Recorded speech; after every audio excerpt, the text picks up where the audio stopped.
Bangladesh issue കൈവിട്ടു പോവുകയാണ്. കൈവിട്ടു പോകത്ത് പറയുന്നത് അതിൻ്റെ ജെൻസി നേതാവ് കൊല്ലപ്പെട്ടു. സീരിയസ്ലി ഇഞ്ചേർഡ് ആയിരുന്നു. എന്നിട്ട് സിംഗപ്പൂരിൽ കൊണ്ടുപോയി അവിടെ വെച്ച് കൊല്ലപ്പെട്ടു. പിന്നീട് പ്രശ്നം മുഴുവനും അങ്ങ് മാറി. നേരത്തെ ഢാക്കയിലുള്ള ഇന്ത്യൻ എംബസിക്കെതിരെയായിരുന്നു പ്രശ്നം. ലോങ് മാർച്ച് വരുന്നു. അത് ഏകദേശം 100 മീറ്റർ ദൂരെ വെച്ച് അവിടുത്തെ പോലീസ് അത് തടയുന്നു. എന്നിട്ടും പോലീസ് ഒരാളെ പോലും അറസ്റ്റ് ചെയ്തില്ല. എന്നിട്ട് എന്താ ഉണ്ടായത്? അതിൻ്റെ ലീഡർ പറഞ്ഞു, അടുത്ത പ്രാവശ്യം ഞങ്ങൾ വരും, ഇത് തല്ലിപ്പൊളിക്കും. അതായത് ഇന്ത്യൻ എംബസിയും ഇന്ത്യൻ മിഷനും അവിടെ പാടില്ല. ഞാൻ ഇന്നലത്തെ വീഡിയോ പറഞ്ഞു, ഇന്ത്യൻ എംബസിയിൽ ജോലി ചെയ്യുന്നവർ പുറത്തോട്ട് പോകുന്നില്ല. ഇന്ത്യക്കാരെ എവിടെ കണ്ടാലും ആക്രമിക്കുകയാണ്. അപ്പം ആലോചിച്ച് നോക്കണം. ഇന്ത്യക്കാരെന്ന് പറഞ്ഞാൽ അതിൻ്റെ അകത്ത് ഹിന്ദുക്കൾ മാത്രമല്ല, ക്രൈസ്തവരെ ആക്രമിക്കുകയാണ്. അതാണ് വല്ലാത്ത രീതിയിൽ പോകുന്നത്. ക്രൈസ്തവ പള്ളികൾ ആക്രമിക്കുന്നു, ഹിന്ദു അമ്പലങ്ങൾ ആക്രമിക്കുന്നു.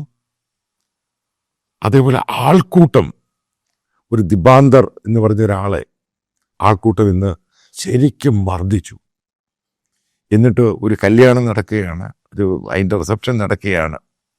അങ്ങോട്ട് ഒരു കൂട്ടർ കയറി ചെന്നിട്ട് ഹിജാബ് ഇടാത്ത പെണ്ണുങ്ങൾ അവരെ ആക്രമിക്കുന്നു. അതായത് ഈ കൂട്ടങ്ങൾ തന്നെ, അതായത് കംപ്ലീറ്റ് തീവ്രമായ ഇസ്ലാമിക വികാരമൊക്കെ കയറി ഇന്ത്യക്കെതിരെ.